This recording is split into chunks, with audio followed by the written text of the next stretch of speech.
Hola, buenas tardes o noches a todos. Muchas gracias por acompañarnos en esta convocatoria. Les quiero contar un poco cómo surgió esto, gracias al interés de una estudiante de la carrera de Gestión Cultural que se comunicó con Roberto y, y así surgió el hecho de hacer una reunión para estudiantes, porque ella te había quedado con algunas dudas en la carrera y entonces quería además tener el libro que justamente ahora acabamos de mostrar. Y, y me dice, hablen con las chicas de Almagesto, le dice Roberto. Entonces ella me conocía a mí, a Flor no la conocía en ese momento, y me dice eh, lo que había ocurrido, que quería que le coordináramos la charla, y bueno, acá estamos. Fue así, todo muy como somos nosotros, ¿no? Y si hacemos esto, y bueno, lo estamos haciendo. Les quiero agradecer muchísimo a todos los que participan y contarles que Almagesto es un equipo de gestión cultural de la ciudad de Mar del Plata, Argentina. Somos Florencia Parodi, que estuvo hablando hasta ahora, ayudándome con esto, y yo, Gabriela Costabuta. Les voy a presentar ahora a Roberto. Lo que les vamos a pedir es que mantengan los micrófonos apagados para que Roberto se pueda explayar tranquilo sin tener interferencias en la comunicación, y que las preguntas, por favor, o los comentarios nos vayan haciendo por chat, que nosotros vamos a ir recogiendo las preguntas después para que Roberto se explaye, ¿no? Bueno, en principio les cuento quién es Roberto, para quienes no lo conocen mucho. Es gestor cultural con estudios en trabajo social, fue fundador en trabajo social y fundador de la Escuela de Gestores y Animadores Culturales de Chile, la EGAC. Ha desarrollado una intensa labor de promoción cultural y comunitaria a lo largo de Chile y en la mayoría de los países de la región. Ha publicado ya 6 libros, uno de ellos es el que mostraba Florencia recién, Elaborando un proyecto cultural. Cuenta con 3 ediciones y se ha presentado con gran acogida en México, Nicaragua, Ecuador, Colombia, Bolivia, Perú y Argentina. Y en Chile, desde Arica a la ciudad de Puerto Williams. Es responsable de haber puesto en el mapa cultural del país a la comuna de Recoleta como director de la Corporación Cultural, desde donde creó, entre otros proyectos, el conocido homenaje musical 1000 guitarras para Víctor Jara. Es miembro fundador de la Red Latinoamericana de Gestión Cultural y su último libro, Pensar lo Comunitario, Comunidades, Cultura y Participación, se va a presentar a fin de mes. Bueno, dicho todo esto, le damos la palabra a Roberto para que empiece a hablar. Robert. Bueno, muchas gracias por la presentación. Quisiera, si me dijeran, ¿se escucha suficientemente bien así? Sí. Perfecto.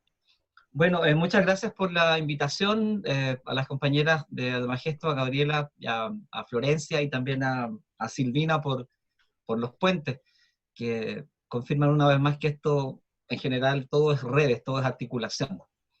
Así que aquí estamos. Bueno, se me pidió poder conversar de diseño de proyectos culturales y comunitarios. Son como dos grandes cosas. Aquí tengo el reloj. Me avisan del tiempo, así unos 5 minutos antes para ir redondeando, pero pensé en algo de unos 30 minutos, qué sé yo, poder conversar. Evidentemente es un tema que excede toda posibilidad del tiempo disponible, pero intentaré centrarme en algunos asuntos que me parecen básicos de estos dos asuntos, que están íntimamente vinculados, pero que cada uno da para explayarse largamente. Bueno, metámonos en materia. Por cierto que lo que voy a hablar está basado en el libro de Elaborando un proyecto cultural.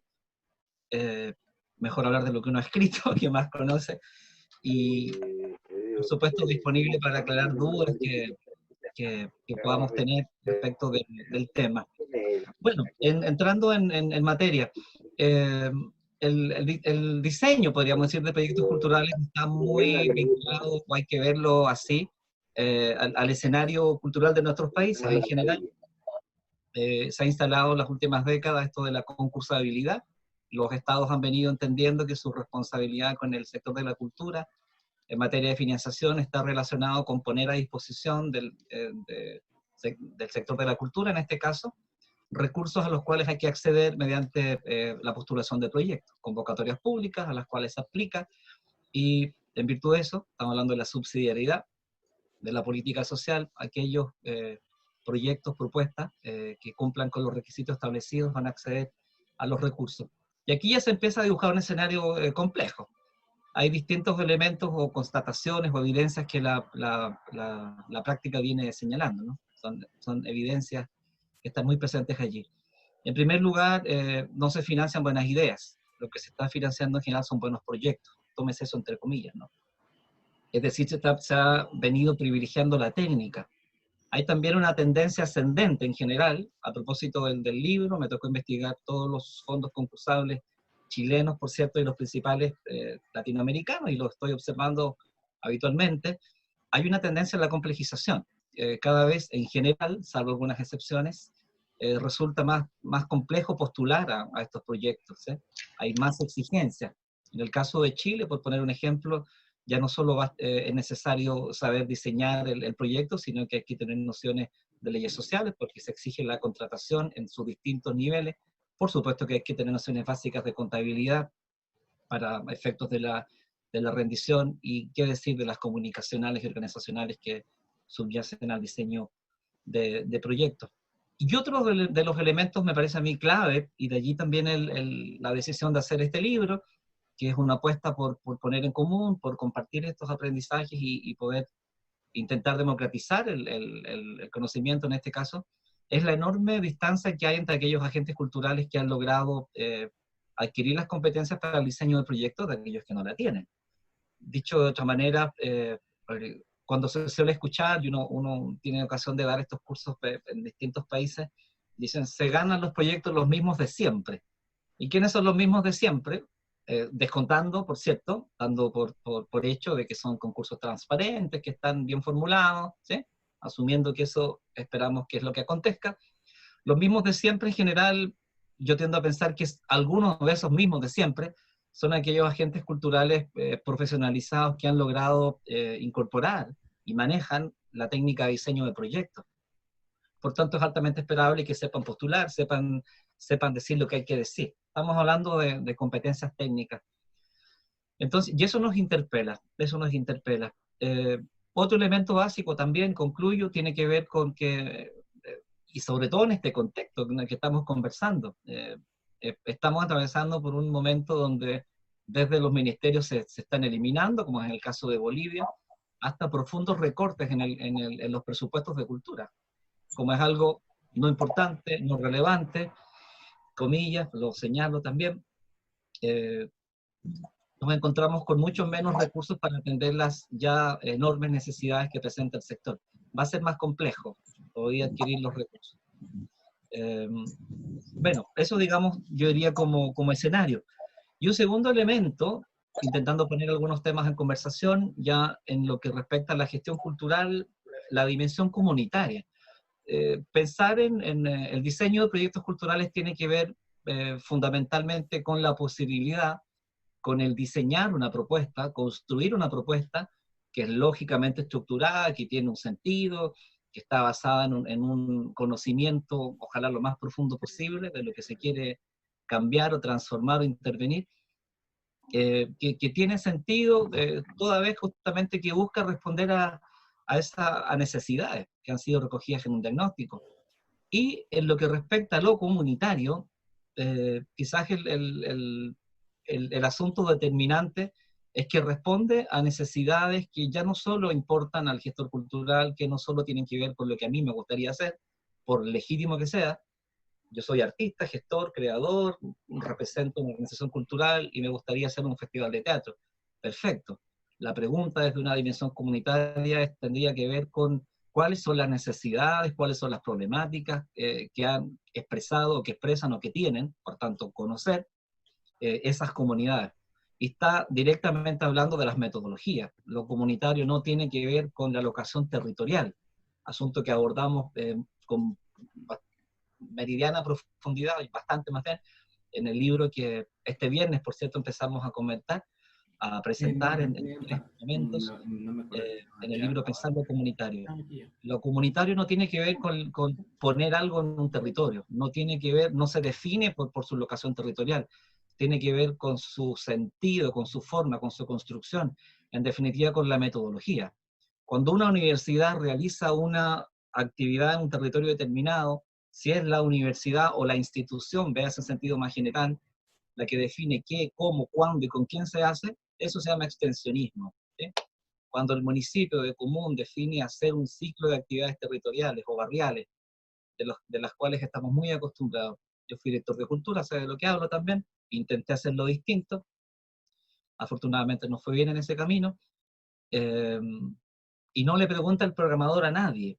El programador está haciendo lo que piensa que es correcto, ¿no? Porque comillas sabe, porque comillas tiene las competencias, es el experto, es el profesional. Entonces, ¿dónde está la comunidad ahí? La comunidad ahí no está ausente. No podríamos, por tanto, hablar en propiedad de que se trata de un proyecto comunitario.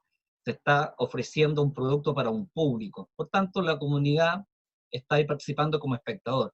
Sabemos también que la participación tiene distintos momentos y tiene distintos niveles, ¿sí? Muy distinto es cuando nosotros tenemos información oportuna, de calidad, que nos permite decidir. Yo puedo decidir si quiero ir o no quiero ir, si quiero o no quiero participar, ¿sí? Pero para tomar esa decisión necesito precisamente contar con esos elementos. ¿Qué va a acontecer? ¿Cómo? ¿Cuándo? Y hablamos, por tanto, de información de calidad. En el ámbito metodológico, cuando estamos hablando del diseño de proyectos, la participación, que me parece que es un asunto fundamental, determinante en un proyecto cultural y comunitario, no solo se declara, sino que se intenciona. Nos solemos encontrar cuando revisamos este tipo de proyectos que como metodología ponen lo comunitario, o sea, como gran atributo, lo participativo, quiero decir. Pero cuando uno empieza a escarbar, la participación no aparece por ningún lado. O sea, alguien pensó fuera de ese grupo, fuera de esas comunidades, lo que se quería hacer y cómo se quería hacer. Por tanto, hay que preguntarle al proyecto, ¿no? Preguntarse, ¿cuánto estoy dispuesto a que la comunidad participe? ¿De dónde surge lo que se quiere hacer? Son preguntas básicas para problematizar la noción de lo comunitario y para problematizar también, diría yo, la noción administrativista dentro de la gestión cultural, muy fuertemente instalada en los últimos años, muy vinculada con esta noción de las industrias culturales y creativas, muy fuertemente vinculada con una lógica neoliberal de la cultura, con que todo es producto, todo es proyecto, todo debe estar puesto como una mercancía en el mercado. Y la verdad es que si hablamos de participación en el hecho cultural, si hablamos de grupos y comunidades, ya debiéramos empezar a habituarnos a problematizar lo que estamos haciendo. O sea, no ver como extraño que la comunidad participe de la mayor manera posible, y ojalá muy tempranamente, y también evalúe y también nos retroalimente. Es un proceso, por supuesto. Yo lo estoy relatando ahora así muy rápido y pareciera ser muy sencillo, pero es muy complejo, evidentemente. Quienes trabajan o han trabajado con grupos y comunidades podrán compartirlo de seguro. Es sinónimo también de conflicto. O sea, el trabajo cultural comunitario lleva aparejado el conflicto y es normal. Yo siempre digo, preocúpese usted cuando no vea el conflicto en lo cultural comunitario. Es consustancial al trabajo con grupos y comunidades que el conflicto aparezca. Hay que preocuparse, sí, de cuando no aparece y cuando aparece conducirlo creativamente. Bueno, quisiera, dicho esto, enfocarme en dos, tres asuntos. Insisto, en algunos asuntos que me parecen clave. No tenemos tiempo para detallar todo el proceso de diseño de un proyecto cultural, creo que no está pensado así, sino que una reflexión que permita generar algunas inquietudes y aclarar ciertas dudas también. Primero, hay un principio básico que yo diría que es fundamental, y sobre todo aquellos que tienen menos experiencia en materia de diseño de proyectos. Permiso. Eh, que es el diagnóstico, ¿no?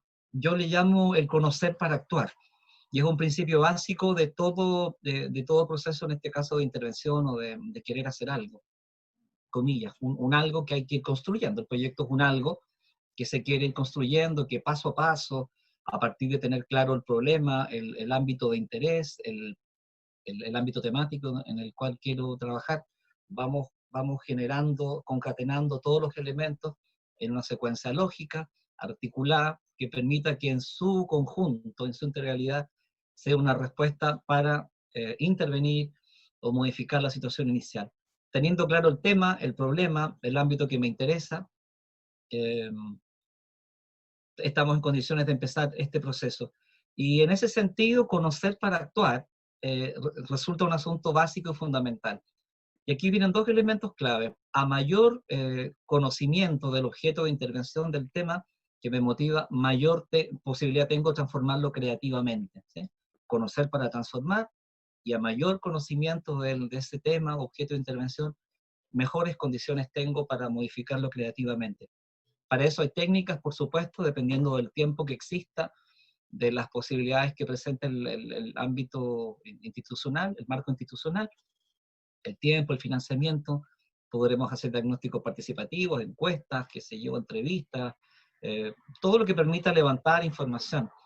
En el ámbito de proyectos culturales o artísticos, muchas veces es el gestor, el creador, el que frente a su computador o frente al mismo tema lo va construyendo en gabinete, ¿no? Va armando en su cabeza, un trabajo más de carácter teórico-metodológico. Pero teniendo presente esto que les decía al comienzo, si efectivamente se quiere que sea comunitario, hay que buscar los mecanismos para recoger esa información, esa necesidad. Será de fuentes primarias, será siendo, hoy día las posibilidades están un poco más complejas, ¿no? Pero no solamente no restringirlo a lo que le importa al programador o al que está diseñando, debe ser capaz de incorporar esas dimensiones en algún minuto de la fase de ejecución. Hay tres elementos que me parece que son claves. Yo aquí no pude imprimir, me valí de mis materiales, no sé si lo alcanzan a ver. Me parece que son los elementos claves de un proyecto y yo quisiera comentarlos ahora, que constituyen el corazón de un proyecto. Sin estos elementos claros, si no están del todo desarrollados ni coherentemente diseñados, el proyecto corre el riesgo de no realizarse de buena manera. El primero de ellos, insisto, voy a poner el énfasis en tres elementos, son los objetivos.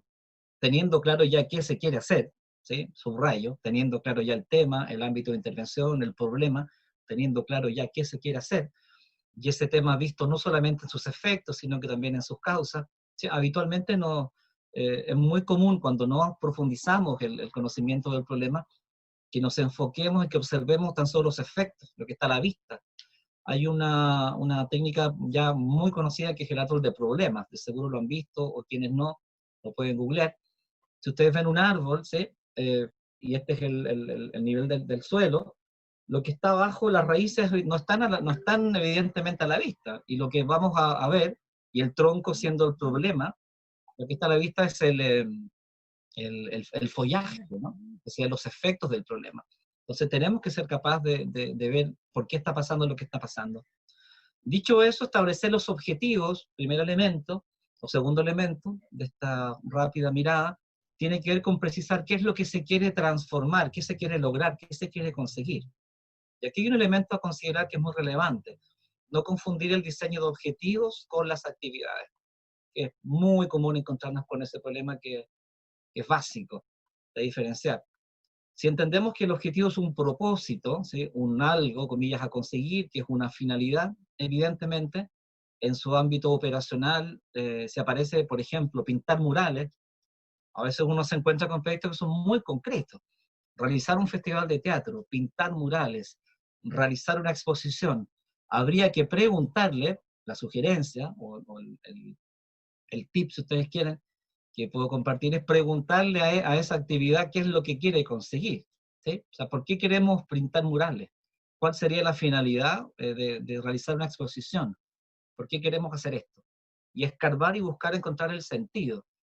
Y las posibilidades son un montón. Podemos querer pintar murales para eh, recrear la historia del barrio, para hermosear el lugar, para generar un museo a cielo abierto, para dar un espacio de expresión creativa a los jóvenes artistas. Por el contrario, nos gustaría generar un museo a cielo abierto y vamos a invitar a pintores destacados y de esa manera contribuir a que el lugar tenga otra connotación. ¿Se dan cuenta? En este sentido, el pintar murales aparece como una posibilidad dentro de tantas otras, y habría que develar, por tanto, el propósito a partir de lo que se quiere conseguir. Los objetivos. Objetivos que sabemos deben ser claros, deben buscar ser medibles también y cuantificables.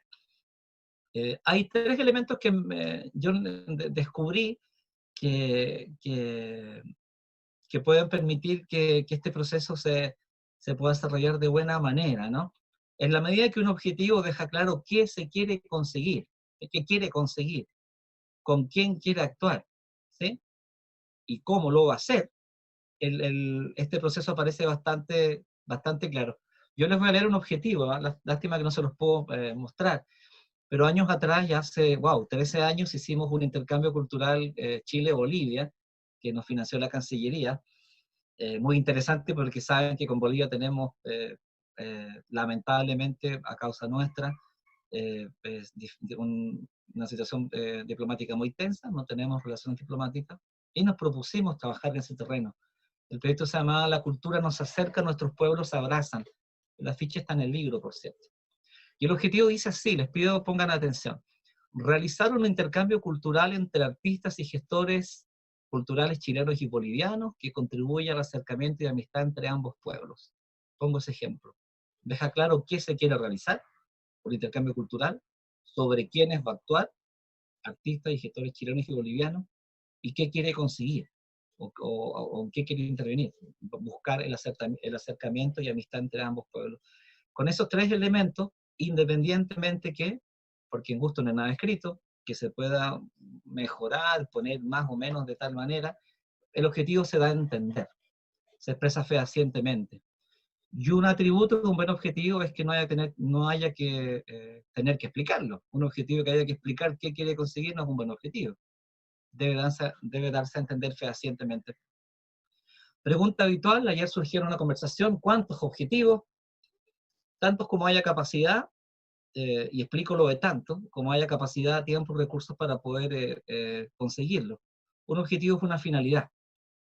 Y si ustedes hacen el ejercicio de las manecillas del reloj, si están mirando el reloj y ponen su mano, no sé, entre las 10 de la mañana y las 3 de la tarde, les da como una linterna, ¿no? El foco, este es el foco. Si yo pongo un montón más de objetivos, estoy abriendo el arco de intervención y de recursos que necesita para poder conseguir de una manera enorme. Lo habitual es un objetivo general, 3 objetivos específicos, es lo clásico de un proyecto tradicional, pero perfectamente puede tener 5 o 6 objetivos específicos, como también puede tener, porque o sea, en términos teóricos, 2 objetivos generales y los subsiguientes objetivos específicos, cosa que yo no recomiendo, porque complejiza, y más aún cuando se tiene poca experiencia en lo operativo. ¿De dónde surgen las actividades? Ojo con eso. Si el objetivo es una finalidad, lo que se quiere conseguir o lograr, la actividad surge como respuesta a esto. La actividad va a ser la forma operacional para lograr el objetivo. ¿Se dan cuenta? Entonces, si queremos contribuir a mejorar, qué sé yo, las actividades culturales en el territorio, si queremos favorecer los espacios de participación de los artistas y gestores en la comunidad, habrá que pensar de qué manera, ¿sí? Y ahí aparecen recién las actividades. Habrá lo menos 1 o 2 actividades por cada objetivo. Un objetivo no siempre se logra con una actividad, porque son procesos. Entonces, eso es muy relevante. Segundo elemento, la fundamentación. No es posible sustentar un proyecto, por muy claro que tengan sus objetivos, si no está lo suficientemente explicado por qué se debe realizar. Y acá hago un alcance. En general, en el caso de Chile y en varios países también lo noté, se suele poner como sinónimo la fundamentación con la justificación, pese a que no son lo mismo, pero se suele leer: fundamente el proyecto, exprese los antecedentes que justifican la realización del proyecto, o fundamente y justifique. Hay un leve matiz ahí entre ambas, que en el libro también lo explicamos. Pero en síntesis nos están invitando a entregar todos los antecedentes que permitan sustentar la ejecución del proyecto. Hay que recordar que en este caso, cuando se trata de convocatorias a fondos públicos, estamos intentando bajar, como se dice coloquialmente, recursos de donde fuere, del nivel central o regional, del aparato público, para hacer nuestra propuesta. Y en ese sentido habrá que entregar todos los antecedentes que surgen del diagnóstico, del conocer para actuar, conocer para transformar, que permitan dejar muy claro por qué es importante hacer este proyecto, cuál es la urgencia que tiene, social, cultural, en el ámbito económico, cuál es el nivel de participación o de urgencia que tiene a nivel comunitario, qué es lo que ha dicho la comunidad, etcétera, etcétera. Todos los antecedentes que permitan presentar lo que se quiere realizar, ¿sí? Y por qué habría que actuar. Acá hay un elemento que también les puede servir de utilidad que se llama prognosis, que se usa mucho en trabajo social, o pronóstico.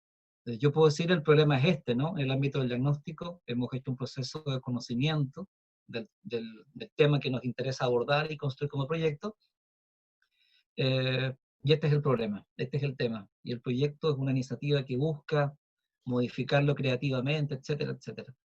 La prognosis nos permite hacer una inferencia, es decir, ¿por qué es relevante actuar? ¿Y qué podría pasar de no hacerse nada? ¿Sí? Y uno habitualmente lo pone como de no mediar una intervención es altamente probable que. Y recurrimos al conocimiento popular, recurrimos al conocimiento y manejo del tema. El clásico ejemplo que permite explicar esto, quizás para aquellos que no les quede tan claro, si en nuestro barrio tenemos una plaza donde acontece la vida social, cultural del territorio, y de repente a alguien en este contexto pandémico se le ocurre botar escombros, basura o lo que fuere, ¿no? Al menos lo que yo he visto por acá, y cuando he preguntado en otros lugares también, ¿qué pasa cuando no se hace nada? Y la respuesta que he escuchado es la misma, de la cual yo estoy convencido. Pareciera que es una invitación a botar más basura. Por tanto, eso que era muy pequeñito, de no hacerse nada, es muy probable que empiece a crecer, que se transforme ya en un micro basural. Entonces, uno en la inferencia podría plantearlo más o menos de la siguiente manera. De no mediar una intervención que permita eliminar este micro basural, es altamente probable o esperable que este siga creciendo y que, por ejemplo, se convierta en un vector qué sé yo, de roedores, qué sé yo, de bla, bla, bla, etcétera. Y uno va generando lo que más o menos sabe que pasa. Y eso, por supuesto, que es válido en el ámbito de la participación social. ¿Qué es lo que pasa, por ejemplo, que un municipio no tenga un plan municipal de cultura? Si nuestro proyecto es generar uno. Perfectamente uno puede decir, con el conocimiento que debe tener un gestor cultural, en qué incide en que el municipio no tenga un plan municipal de cultura, no tenga planificación en cultura.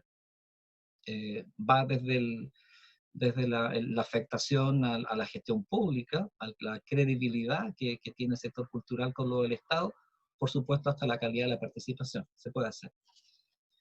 Resumiendo, todos los antecedentes que permitan justificar la realización del proyecto. Y un tercer elemento es la descripción del proyecto, un tercer gran elemento. ¿Ve?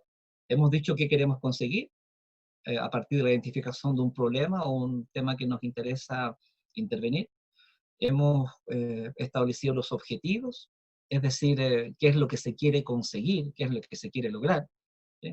Hemos dicho que hay un objetivo general y algunos objetivos específicos de común 3, de los cuales se desprenden un conjunto de actividades que corresponden a la fase operacional del proyecto. ¿Sí? Un proyecto está hecho de un conjunto de actividades, ¿sí? Y un conjunto de actividades tiene dentro de sí una actividad, acciones, que son eh, eh, movimientos de recursos y energías muy concretos, muy pequeños, que de común no ponemos en un proyecto, no las detallamos. Poner el café, qué sé yo, instalar el cañón para proyectar las diapositivas, no se pone como actividad, pero hay que hacerlo, es indispensable. Y corresponde ahora describir el proyecto. Describir quiere decir contar efectivamente qué se quiere hacer. Y en este caso también estoy haciendo un relato general, va a depender, por supuesto, de lo que se pide en la convocatoria determinada, pero en sentido general, de la metodología, tiene que ver con contar en tanto estructura y proceso qué es lo que se quiere hacer y cómo se va a hacer. Acá también se puede escribir la metodología. Y esto constituye un relato, es un relato. Hay que, al sacarse a la cabeza esto de que uno observa también de que la descripción del proyecto es un punteo, ¿no? Descripción del proyecto, realizar talleres, puntito, concierto, pum, entrega de diploma. Eso no sirve. Es un relato donde uno va contando. Y una pista que puede servir es una pregunta. ¿En qué consiste el proyecto? La recomiendo porque permite ir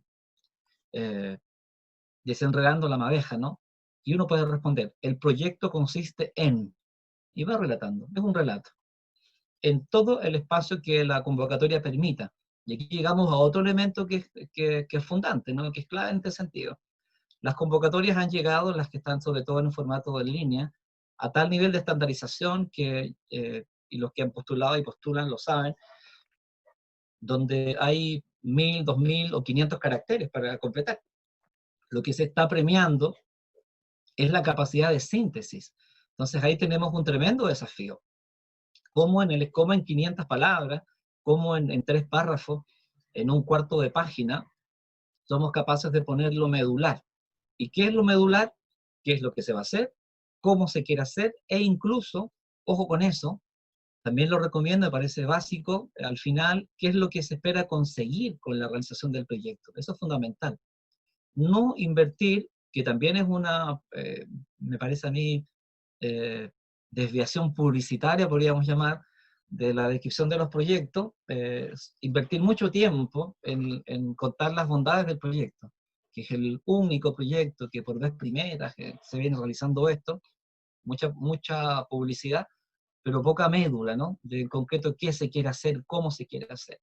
Recomendación también, cerrando esto, cuando se trata de proyectos de larga envergadura o de mediana o alta complejidad, por los recursos involucrados y el tiempo, esto se puede, la descripción, ordenar en etapas o en componentes. El proyecto consiste en la realización de un conjunto de talleres artísticos culturales dirigidos a niños y niñas entre 10 y 17 años del partido, qué sé yo, de Pueyrredón, de la provincia de Buenos Aires, organizados en las siguientes etapas. Etapa 1, contamos cuál es la etapa 1. Etapa 2, etapa 3, cierre y sistematización. Por ejemplo, o el mismo relato organizado en los siguientes componentes, y como las grandes áreas, que sé yo, va a tener un área de formación o capacitación, otra de redes y asociatividad, y una tercera, qué sé yo, itinerancias artísticas. Si se fijan, cuando se organiza de esa manera, eso también facilita la asignación del recurso humano, armar los equipos. Ya estoy diciendo que tengo 3 grandes áreas, y ya debiera pensar, o podría ser posible pensar que eso significaría que alguien debiera o podría estar a cargo de esa área. Facilita la organización del recurso humano. Y evidentemente, y termino con esto, el tema de los recursos. Evidentemente, toda intervención en el ámbito de los usos cultural, del querer concretar ciertos propósitos, lleva aparejado el consumo de recursos, que sabemos son humanos, materiales y financieros. Hay que visibilizar también los tecnológicos, ¿no? Los ambientes virtuales de trabajo, que es inteligencia aplicada, tiene que ver con recursos también financieros, pero hay que irlos pensando también eh, o identificando. Y en este sentido, la construcción del presupuesto es un asunto fundamental, ¿no? Que tiene que ver con ponerle valor a todas las actividades, en definitiva valorizar cuánto nos cuesta el proyecto. Y eso es todo un proceso. Evidentemente hay mínimos y máximos que establecen las convocatorias, hay un montón de pistas que tienen que ver con asuntos tributarios, calcular el IVA, etcétera, etcétera. Yo solo quisiera poner acento en un tema, que por lo menos acá en este país de mucha discusión, lamentablemente, y tiene que ver con la valorización del trabajo, ¿no? La valorización del trabajo de los gestores culturales. Deben incorporarse todas las prestaciones, deben ser capaces de generar las condiciones para no precarizar el trabajo, tanto el propio como el ajeno. Y aquí tenemos un asunto que me parece que es una tensión que se expresa, ¿no? No se discute en general, al menos en este lugar, que haya que retribuir a los artistas, pero vaya que se discute que haya que retribuir a los gestores culturales. Tenemos mucha simetría dentro del sector cultural. En el caso de Chile, el Estado de Chile, a través de su actual Ministerio de la Cultura, tiene un sistema de fondos concursables. Tómese esto como caso, que después podemos seguirlo conversando en otro momento, si ustedes gustan. Tiene un sistema, yo me atrevería a decir, el sistema más robusto de fondos concursables en el ámbito latinoamericano, que es el FONDART. Pueden mirar ahí la enorme cantidad de convocatorias que tiene en fondosdecultura.cl, fondosdecultura.cl, al cual se postula, ya están abiertas algunas convocatorias y pronto vienen las demás. Y ese Estado, en el caso chileno, en las convocatorias del FONDAR, no discute que el artista y el gestor que aplica a esas convocatorias puede retribuir y no de forma precarizada su trabajo.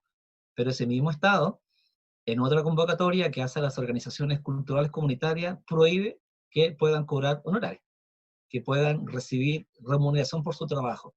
Es decir, tenemos un Estado que establece que hay gestores de primera y segunda categoría. Y tiene que ver, volviendo a lo comunitario, con estas miradas idealizadas y absolutamente superficiales de lo comunitario, donde se entiende que es voluntariado. Lo cual es no entender nada, ¿no? Lo hemos dicho en distintos tonos, en las publicaciones, lo profundizamos en los libros que hemos publicado y en el trabajo asociativo. Pero ahí tenemos un tema que tiene que ver con defender también que esto es una ocupación laboral que requiere que tener la legítima y justa retribución de todos quienes están trabajando en este proceso. Quiero rematar con un tema por efectos de tiempo, que es el de documentar la práctica, ¿no? Insisto, ya dentro de un ciclo de proyecto donde se estableció un tema, se hizo un diagnóstico, se definieron objetivos, se fundamentó el proyecto, se describió, se elaboró su presupuesto, se establecieron los mecanismos de evaluación que tiene que ver con medir el resultado, ¿no? Porque una cosa es decir, vamos a hacer tal y cual cosa, y en algún minuto tenemos que probar cómo nos fue.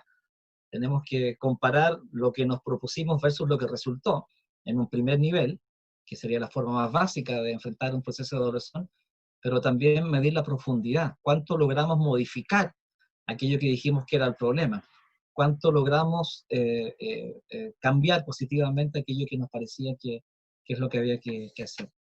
Hecho ese proceso, y vuelta a la participación, si es comunitario, es con las comunidades, es con los grupos, es con los beneficiarios, de la forma que, ojalá de la forma más profunda posible.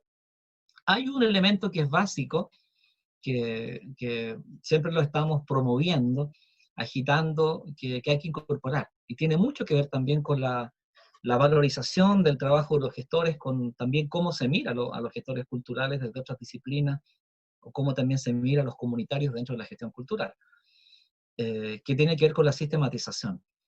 Cómo desde el registro y documentación de la práctica, es decir, incorporar como actividad del proyecto el registro y documentación, no hacerlo de forma mecánica, ¿no? Todo el mundo toma fotos desde el celular o anda alguien filmando. Siempre me pregunto, y les pregunto, ¿qué van a hacer con ese material? Ojalá cuando saquemos la foto estemos pensando para qué la vamos a utilizar, ¿sí? O estar pensando cuál va a ser la finalidad de eso. Asumiendo que eso se piensa y tenemos internalizado la necesidad de registrar y documentar la práctica, ¿sí? Documentar lo que se está haciendo, acopiar sistemáticamente el material que va generando la puesta del proyecto, léase testimonios, fotografías, recortes de prensa, lo que podamos recoger de lo que está haciendo la gente, habría que pensar ya en un segundo momento de qué manera podemos aprender de esos procesos. Y en este sentido, la práctica como un gran manantial de saber, cómo también reivindicar el saber popular y cómo también terminar de aprender de que los grupos y comunidades tienen, y las organizaciones y los gestores, la posibilidad también de generar conocimiento a partir de lo que están haciendo. Democratizar la generación de conocimiento, la práctica como fuente de generación de conocimiento. Y esto tiene que ver, termino con esta gran idea, y para que podamos conversar, con la posibilidad de compartir la experiencia.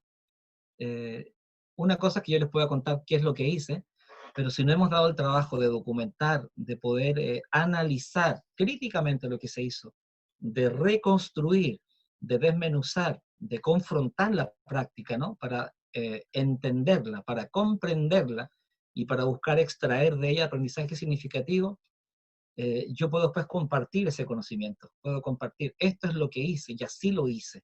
Yo lo que comparte es la metodología, comparte también el marco institucional, comparte el contexto en el cual se intervino.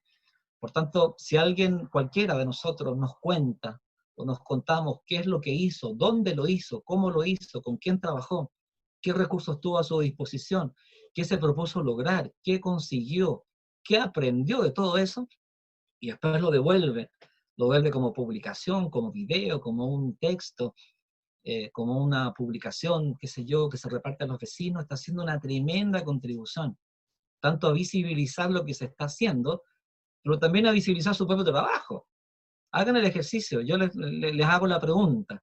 ¿Cuántos de ustedes han sido capaces de sistematizar sus experiencias? ¿Cuántos que están en organizaciones tienen un dossier, que es otro nivel más básico, de sistematización o documentación de la práctica? ¿Cuántos hacen memorias anuales? ¿Cuántos han hecho una publicación que se ha socializado respecto de sus proyectos o en sus instituciones? Hagan el ejercicio. Y evidentemente porque no es fácil, hay que tener recursos, hay que tener tiempo, pero ¿cuánto sirve tener una memoria anual de una organización? Que se yo, esta memoria anual, ay, mira, aquí está mi trabajo, aquí está todo lo que hicimos del último año, este es el modelo de nuestro proyecto, esto resume 10 años de trabajo, aquí está, para la búsqueda de financiamiento. Es absolutamente distinto pensar o depositar en las capacidades, qué sé yo, personales, o en los atributos, o qué sé yo, en seducir ahí con el verso, ¿no? A un posible financista, a poner la evidencia en la mesa. Es una maravilla poder escuchar una experiencia que está documentada, y cuando eso es así, yo la puedo replicar. Yo escucho una experiencia y tomo todo lo que me sirve, porque está hecha en otro contexto, para aplicarla en mi territorio. Lo que no sirve lo quito, lo que falta lo incorporo, por supuesto que reconociendo el origen, que eso es básico, pero hay un proceso de circulación de experiencias allí, que es muy relevante. De eso hay mucho material, si alguien gusta le puedo mandar, el libro también tiene un capítulo completo de sistematización. Yo lo dejaría por ahí, hay muchos elementos más, pero quise poner el asunto en esos que me parece que son los centrales donde se juega gran parte de lo que es el diseño de un proyecto. Y remato con lo siguiente. El proceso de diseñar un proyecto es una competencia que se adquiere fundamentalmente a través de la práctica. Hay que ensayar, ensayar, ensayar, ensayar. Cuando se está partiendo con esto y no hay mucha experiencia, compartan con los colegas, con los compañeros de clase, con amigos ahí. Yo le llamo socialización focalizada. Terminé estos objetivos, compártalo, ¿qué te parece? ¿Se entienden o no se entienden? Mira, ese que está abajo más bien es general, de ir arriba. Es un proceso muy interesante, es muy creativo. Bueno, Roberto, la verdad que increíble escucharte, siempre es un placer, porque tenés una claridad conceptual que nos ayuda un montón. De hecho, yo me pasé tomando nota de todo lo que ibas diciendo, porque siempre aprendo un montón escuchándote. Así que, bueno, en principio reiterarte el agradecimiento por sumarte a esta charla y comentarte algunas cuestiones que fueron surgiendo en el chat. Uno de los temas que surge es lo que ya habíamos hablado, tal vez algunas personas se sumaron luego de esto, pero están preguntando por el tema del libro, de los libros. Así que después, antes de cerrar la conversación, si te parece, nos contás y le contás a todos cómo hacemos. Y uno de los comentarios, me parece que tocaste un tema muy sensible cuando hablas del momento de la instancia, del presupuesto, hablando de la valorización del trabajo del gestor cultural, ¿no? Y tenemos dos comentarios, uno de Belén que dice que lo comunitario entendido como voluntariado o militancia, como razones para no ser trabajo pago, a lo que Soledad agrega que en nuestra ciudad, Soledad sos de Mar del Plata creo, ¿no? Soledad dice, al menos en nuestra ciudad, es casi no reconocido económicamente ni el artista y mucho menos el gestor. Y acá viene una frase que para mí me sentí muy identificada también. Sí, Sole dice que es de Mar del Plata. Dice, nos ganan las ganas de hacer. Y esto es tremendo, dice, y estamos acostumbrados a conformarnos con solo participar o lograr que se realice un proyecto. ¿Cómo Tremendo. lo vivís esto vos? Sí. Acá tenemos esto quizás es, qué bueno que sale, pero lo digo a partir de la experiencia que tenemos acá. Hay una tensión que hemos venido planteándole al ministerio, ¿no? Yo les puse un caso concreto, porque es un asunto muy general, pero quise bajarlo con un caso concreto. Acá tenemos la principal institución de cultura del país, hace una diferencia entre los gestores culturales. En las convocatorias de carácter nacional, del Fondo Nacional de Desarrollo de las Artes, más conocido como FONDART acá, no se discute que se le paga a los artistas, no está en discusión, ni a los gestores. Pueden cobrar 5 o 6 meses, lo que dura el proyecto, no hay ningún problema. Pero en otra convocatoria, a las organizaciones culturales de base, que lleva 3 años, la primera excluía que cobraran, la segunda un 5%, un 5% del monto total del proyecto podía ser destinado al pago de remuneraciones. Y hicimos la cuenta, daba 40.000 pesos mensuales, que estamos hablando son $45. ¿Te das cuenta? Para un equipo. O sea, es una grosería. Con todas sus letras es una grosería. Y el tercer año volvió a eliminarse. Y se dio el caso, y este es un ejemplo interesante que se ha discutido mucho acá en Chile, al menos en este sector, de que aumentaron las exigencias de ese fondo, que es muy pequeño por lo demás, o sea, más exigencias, y no puedes cobrar por tu trabajo. ¿Qué es lo que pasó? Aplicaron 15 propuestas en todo el país. Se recibieron solamente 15 propuestas a una convocatoria nacional. Eso en cualquier lugar es un escándalo. De las cuales 8 quedaron inadmisibles, solamente 7 fueron aprobadas. Y lo peor es que no hay autocrítica institucional. Después el Estado, a través de sus representantes vinculados con aquello, como gran explicación, nos dicen de que el problema fue que las organizaciones no entendieron el formulario, no entendieron la plataforma. Cuando lo que hay fue una gran respuesta de no queremos regalar nuestro trabajo. Y cuando digo esto, el voluntariado justamente tiene que ver con... es un tema fascinante, no da quizás para otra conversa que podríamos tenerla, quizás Sí, con sí, otros totalmente. de lo comunitario. Porque lo comunitario está muy tensionado tanto por la mirada romántica que hay, está muy romantizado, como que están todas las comunidades tomados de la mano. ¿Se acuerdan de Heidi? Qué sé yo, en los montes, en los Apeninos, van todos ahí con las cabritas, qué sé yo, todos felices por la pradera. Y tiene mucho de eso. Lo comunitario es una cosa maravillosa, pero uno sabe que esa es una parte, ¿no? Pero cuando se le tiende a pensar que es voluntariado, es decir, este trabajo si se paga se desvirtúa, que lo hemos escuchado, es que no se está entendiendo absolutamente nada. Porque la discusión es muy de fondo. ¿Qué es un fondo, qué es una convocatoria que hace el Estado a la cual se pueden presentar proyectos para ejecutarlos después con la comunidad? Eso es una política subsidiaria de ejecución del gasto social, hecho en términos operacionales, ¿sí? En términos políticos inclusive, donde el Estado pone a disposición de la ciudadanía un conjunto de recursos para que colaboren en la ejecución de su política social, ¿cierto? Participen de esta manera. Díganos ustedes en qué van a gastar el dinero respecto de este tema. Pero el Estado te dice que tienes que hacerlo gratis. O sea, estás colaborando con la ejecución de política social de manera gratis. El Estado te está precarizando.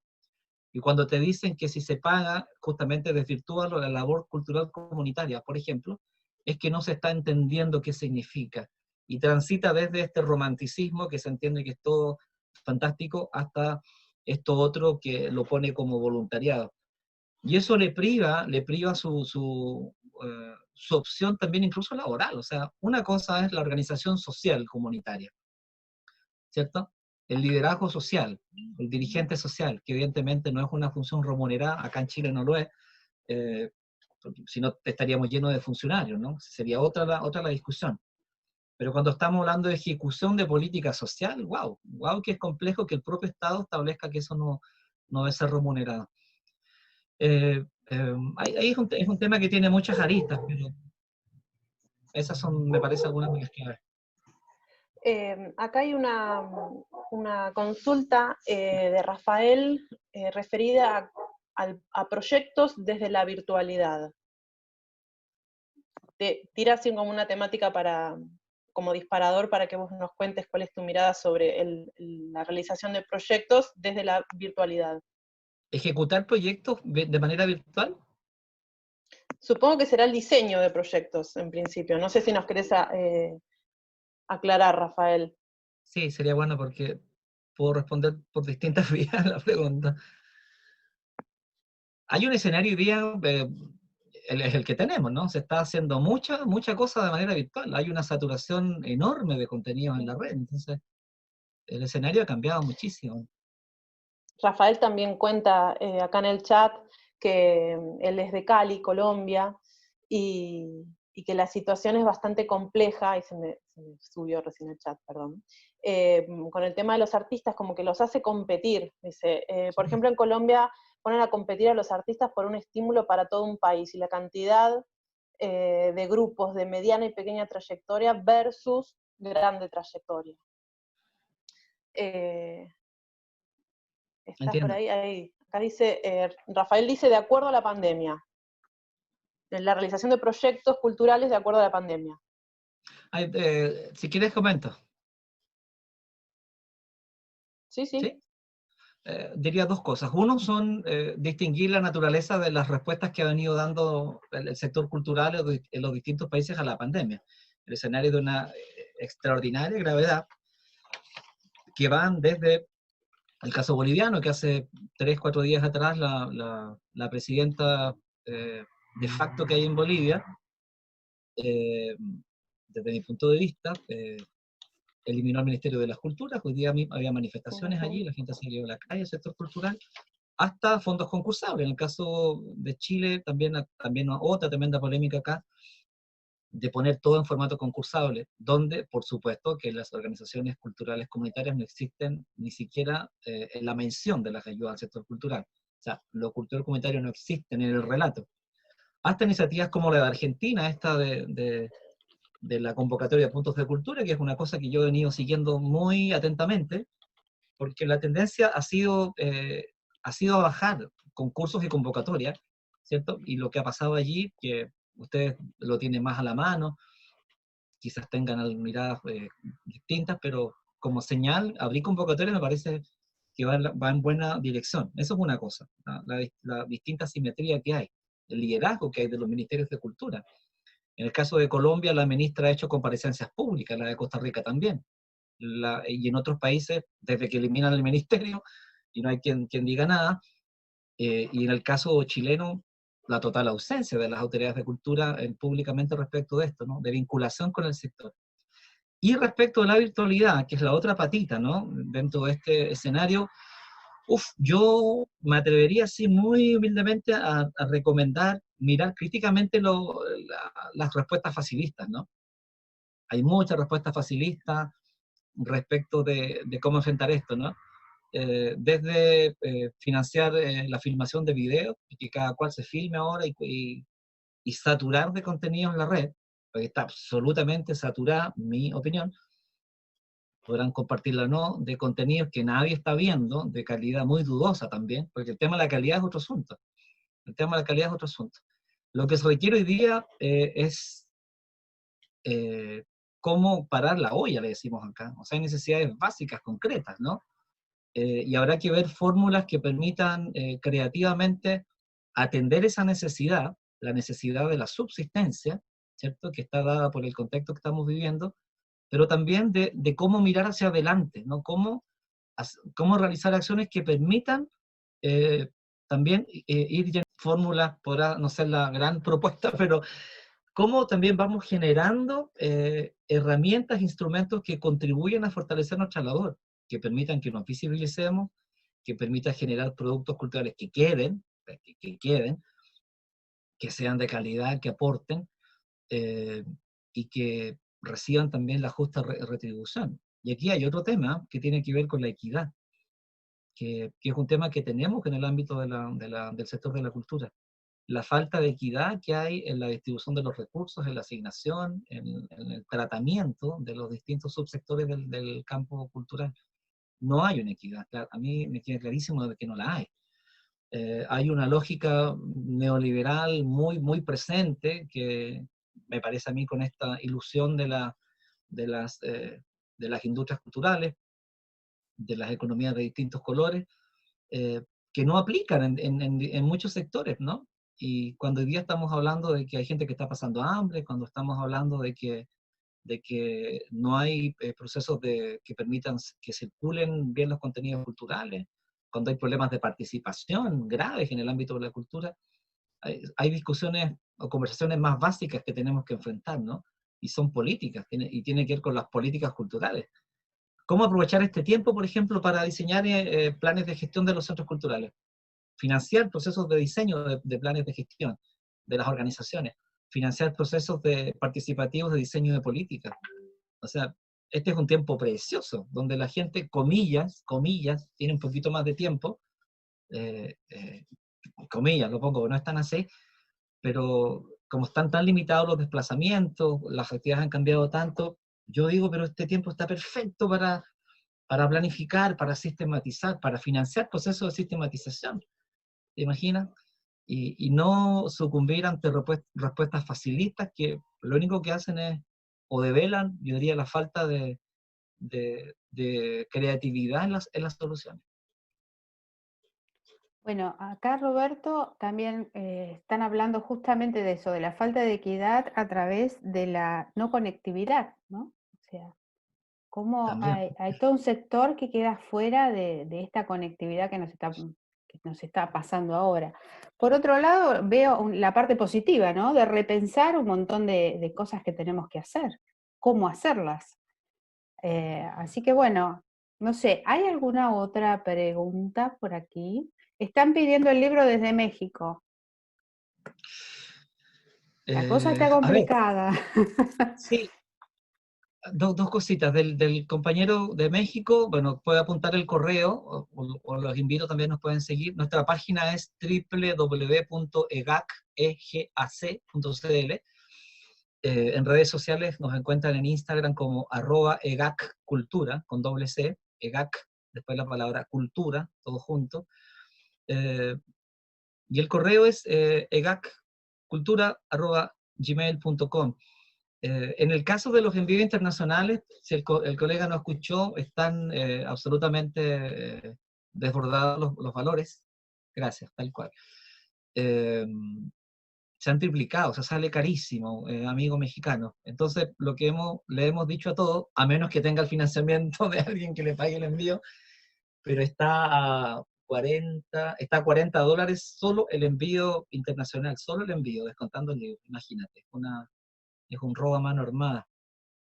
Lo que Bueno, está vigente, y les invito también a participar, les cuento, porque se están recibiendo de todas maneras, y en el caso mexicano, hicimos una alianza con colegas ahí de Ciudad Obregón y de Guadalajara, de la Rotera Mexicana.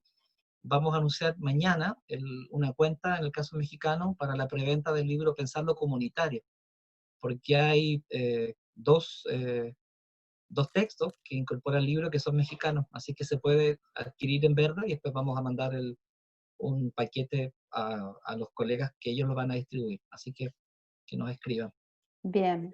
También preguntan por el Congreso Latinoamericano. Uy, ¿Cuándo? el Dicen. Congreso, el cuándo no está, bueno, lo que está claro es que el Congreso está suspendido por razones, por todos sabidas, pero Sí. por varias.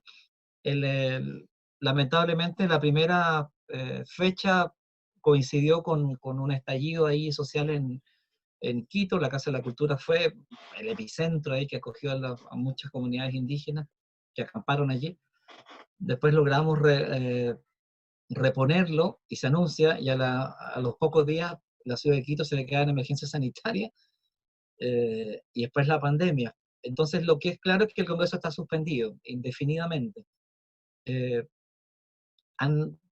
se han recibido propuestas, yo cuento de lo que sé, de hacer formatos virtuales, pero el volumen de ponencias que recibió fue enorme, se aprobaron más de 200 ponencias, Ujú. entonces fue una apuesta grande de ese tipo y muy difícil de realizar en ese formato. Entonces, se ha conversado, termino con la gente de allá, y la posibilidad de hacer algo presencial es absolutamente incierto este año.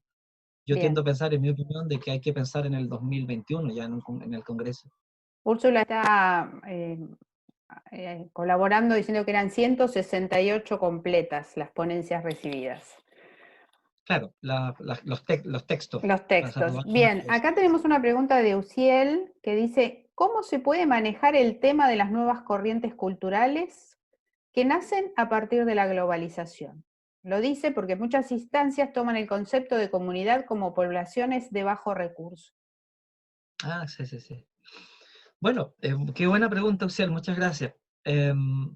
Comunidad no es sinónimo necesariamente de territorio, ni territorio tampoco es sinónimo necesariamente de sector popular, ¿no? Hay una falsa creencia y muy arraigada en la izquierda en particular, tradición en la cual yo me reconozco, por cierto, la última, de que mientras más precario es más popular. Yo creo que es una falacia no entenderlo de esa manera. Y también esto que decíamos anteriormente respecto de lo comunitario, que es comunitario tan solo por estar situado en un territorio que tiene que ser popular.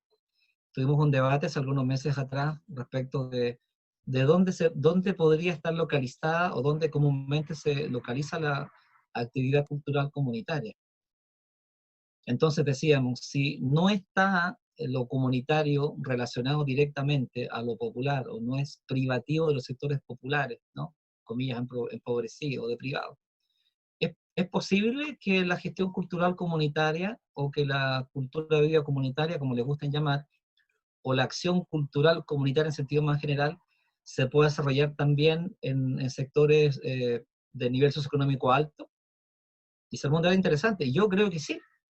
Si lo cultural comunitario tiene que ver con formas, tiene que ver con el cómo se hace, ¿no? Y asumiendo que las comunidades son diversas. Lo otro sería pensar que la comunidad solamente existe en los sectores populares, lo cual es una falacia. Efectivamente no les está privado, ¿no? Llevarlo a cabo allí.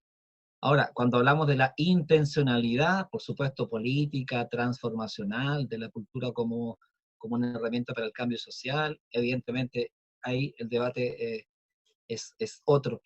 Y respecto de esto, en el libro El Pensando Comunitario, que vamos a... Por aquí está el original, por cierto, aprovecho como dicen los mexicanos, de presumirlo, que está con las notas. Claro. Hay una autora, Ligia Galván, que por cierto va a estar este viernes, les hago la invitación, si pueden ponerlo, Gaby, en el chat ahí, o publicarlo en Almagesto más tarde. Sí. Tenemos el primero de 3 conversatorios de presentación del libro, y va a estar Ligia Galván, Tomás Peters, Fernando Sandón y Ana Laura Aguilar, 4 destacadísimos escritores chilenos y una mexicana.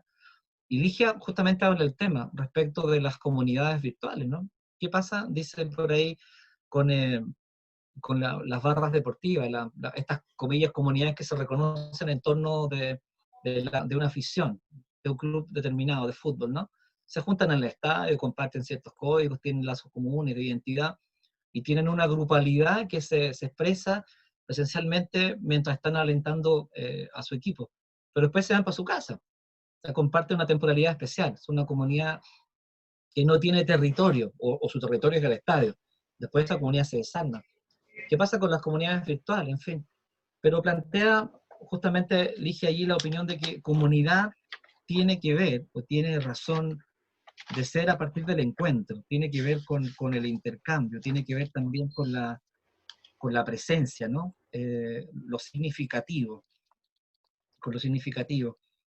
Que da la posibilidad del encuentro el cara a cara, el mirarse, el reconocerse, el poder tocarse, ¿no? Yo en todo caso creo que tiendo a pensarlo de manera un poquito más amplia también, que un conocido de muchos de nosotros de seguro, conversando una vez con él, gran amigo, José Luis Mariscal, surgió el tema y él dijo algo que siempre recordé: mi comunidad son los gestores culturales.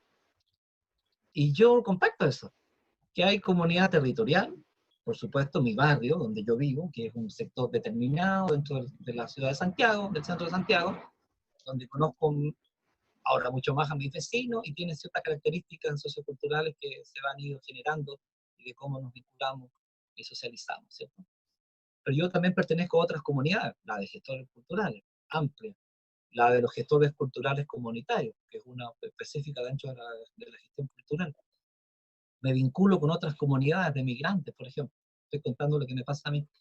Entonces hay que verlo creativamente, hay que verlo también no en forma restrictiva. Tenemos el desafío ahora de reconstruir eso, ¿no? Y de no mirarlo en términos simplistas. También nos fuimos acostumbrando a estas comunidades que están determinadas por límites rígidos, territoriales, impuestos por los gobiernos, por las administraciones, donde se dice que esta comunidad termina aquí, ¿sí? El territorio. Es una variable administrativa.